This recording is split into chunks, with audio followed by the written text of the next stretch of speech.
আসসালামু আলাইকুম। আজকে আলোচনা করব ব্যবসা শুরু করতে যে ভয়গুলো আমাদের কাজ করে। আমি 7টি ভয় চিহ্নিত করছি। যে কোনো উদ্যোগ নিতে, বিশেষ করে নতুন যারা উদ্যোক্তা হচ্ছেন তাদের উদ্দেশ্যে আমার এই কথাগুলো বলা। 7টি ভয় কাজ করে ব্যবসা শুরু করতে, আমার রিসার্চে এটা। মানুষ কি বলবে, লোকে কি বলবে, এই ভয়ে আমরা অনেক সময় ব্যবসা করি না বা ব্যবসাতে নামি না। আমি যদি এই ব্যবসা শুরু করি, মানুষ আমাকে কি বলবে, মানুষ কি বলবে।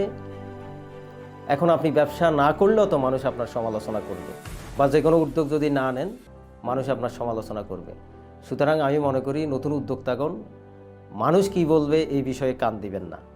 আরেকটা বিষয় হলো টাকা নাই, আমি কিভাবে ব্যবসা করব। ব্যবসা করতে অনেক টাকা লাগে, প্রচুর টাকা লাগে, এরকম একটা বিষয় আছে। ব্যবসা করতে ইনভেস্ট লাগে, ইনভেস্ট ছাড়া হয় না। আর ভাই, আপনার যেই বুদ্ধি আছে এটা তো আপনার টাকার চেয়ে অনেক দামি। আপনার যে হাত পা আছে এটা টাকার চেয়ে অনেক দামি। ব্যবসা করতে আসলে টাকা লাগে না। আমাদের যেই বিনামূল্যে যে বিজনেস ট্রেনিং কোর্স আছে সেগুলো আপনারা একদিন করেন, দেখেন। সেটাও আমরা বিনামূল্যে করাচ্ছি, একদম জিরো। আপনার কাছে কোনো টাকা নাই, 1 টাকাও নাই।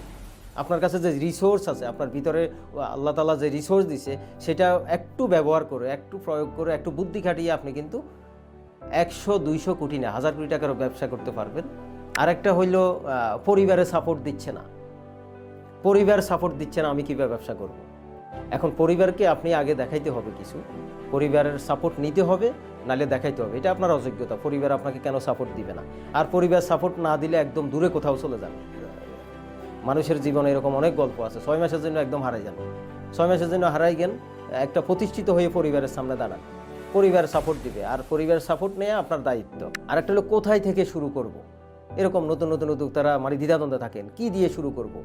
অনেক কেউ বলে আপনার সবজি দিয়ে শুরু করো, কেউ বলে কাপড় দিয়ে শুরু করো, কেউ বলে এখনকার যুগে তো সস্তা কিছু বিষয় আছে অনলাইনে, যে কোনো একটা কাপড় চোপড় নিয়েও মানুষ কোটি টাকা ইনকাম করতেছে, এরকম আপনারা অনেকে দেখেন। এই কারণে মানে দ্বিধাদ্বন্দ্বে থাকেন, কোথায় থেকে কি দিয়ে শুরু করব। আমি এটার একদম সহজ একটা সমাধান দিচ্ছি। আপনি যেখানে আছেন সেখান থেকে শুরু করেন। কি দিয়ে শুরু করবেন, এখনকার যুগে কি দিয়ে শুরু করবেন সেটা ম্যাটার না, আপনি কিভাবে উপস্থাপন করতে পারতেছেন সেটা হলো মূল বিষয়। আপনি কি দিয়ে শুরু করবেন, আপনার কাছে কোনো টাকা নাই, আপনি আপনার এলাকায় জায়গা জমিনের ব্যবসা করেন, আপনার কাছে কোনো টাকা নাই।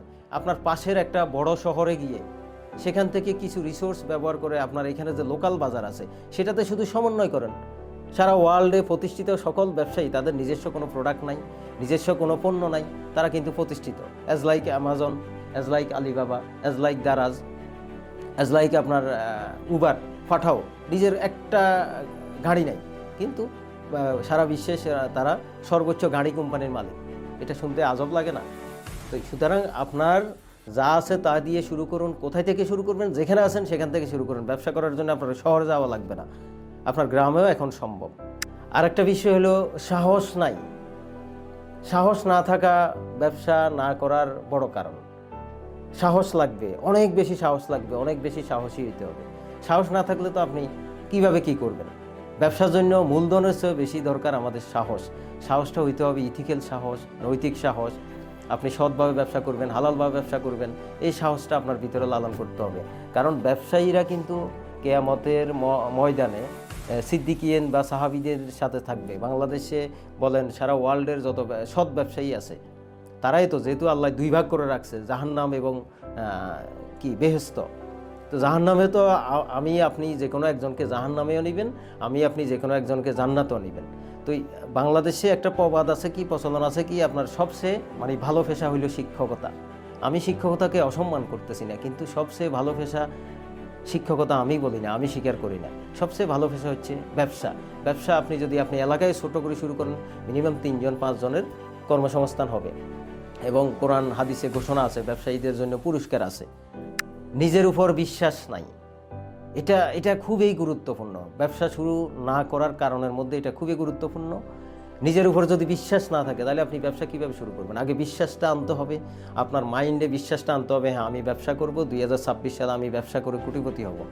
তাইলে আপনাকে কি করতে হবে, নিজের উপর আগে বিশ্বাসটা অর্জন করতে হবে। বিশ্বাসের অ্যাটিটিউডে, এটাকে আমি বলি গড ওয়েতে আপনাকে চলতে হবে। গড ওয়ের পলিসিটা হলো আগে আপনাকে বিশ্বাস করতে হবে। যেমন আমরা কি আল্লাহকে আগে দেখি না, না দেখেও কিন্তু আমরা বিশ্বাস করি। তারপর আমরা আমাদের আচরণ চেঞ্জ করি, দাড়ি টুপি বা নামাজ এগুলো আমরা চেঞ্জ করি, তারপরে আমাদের অর্জন রেজাল্টটা বের হয়। এটা হচ্ছে গড়ই। আর তথাকথিত এখন মোটিভেটর বা বাংলাদেশে বা সারা ওয়ার্ল্ডে যারা আপনার মোটিভেশন করে তারা কিন্তু উল্টাটা বলে। তারা বলে আগে আগে অর্জন করো, আগে সম্পদ অর্জন করো, তারপর আচরণ চেঞ্জ করো, তারপর বিশ্বাস করো। কিন্তু গড়ইতে আমরা যদি চলি তাহলে আমরা আগে কি করব, আগে বিশ্বাস করব আমি ব্যবসায়ী হব, এই বিশ্বাসটা আগে আনতে হবে। আমি কোটি টাকা ইনকাম করব, এই বিশ্বাসটা আগে আমার মগজে আনতে হবে।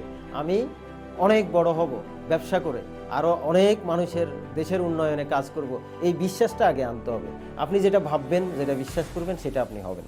সুতরাং বিশ্বাস, নিজের উপরে বিশ্বাস রাখাটা ব্যবসা শুরু করার জন্য খুবই জরুরি। আর শেষ যেই 7 নম্বর যে টপিকটা বলবো সেটা হলো অস্থিরতা। বিশেষ করে আমাদের এই ইয়াং বয়সে যারা আছেন বা জেনজি যারা আছেন বা আরও উপরে যারা আছেন, অস্থিরতা। তারা ব্যবসা বাণিজ্যে সারাক্ষণ পরকীয়া নিয়ে ব্যস্ত। ব্যবসার পরকীয়া মানে কতক্ষণ এটা ভালো লাগে, কতক্ষণ মোবাইল ব্যবসা ভালো লাগে, এরপর আবার কি কাপড়ের ব্যবসা ভালো লাগে, তারপর আবার ইউটিউবের ব্যবসা ভালো লাগে, তারপর আবার মানে একটার পর একটা, মানে একটাতে সে স্থির থাকে না। আপনি কনসিস্টেন্সি যদি একটা ব্যবসায় মিনিমাম তাবলিগওয়ালাদের মতো 40 দিন যদি স্থির থাকেন, সেই ব্যবসা আপনি দাঁড়া যাবে না। আমি বলতেছি, আমি গ্যারান্টি দিচ্ছি আমার লাইফের, আমার জীবনের অভিজ্ঞতা থেকে।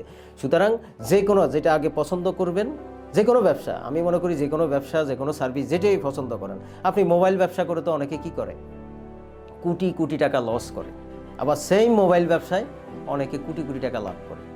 জায়গা জমিনের ব্যবসা করে অনেকে দেউলিয়া হয়ে যায়, আবার জায়গা জমির ব্যবসা করে অনেকে অনেক উপরে উঠে। আপনার এলাকায় মুদি দোকান দিয়ে অনেকে কি করে, আরও 10টা মুদি দোকানের শাখা করে। আবার অনেকে একটা মুদি দোকান দিয়ে সেই তার লাইফটা শেষ হয়ে যায়। তাহলে কি আমাদের একটা জিনিস বুঝতে হবে, আমাদের পণ্য বা সার্ভিসের কিন্তু কোনো দোষ নাই। ব্যবসার ক্ষেত্রে প্রোডাক্টের কোনো দোষ নাই, দোষ হচ্ছে আপনার।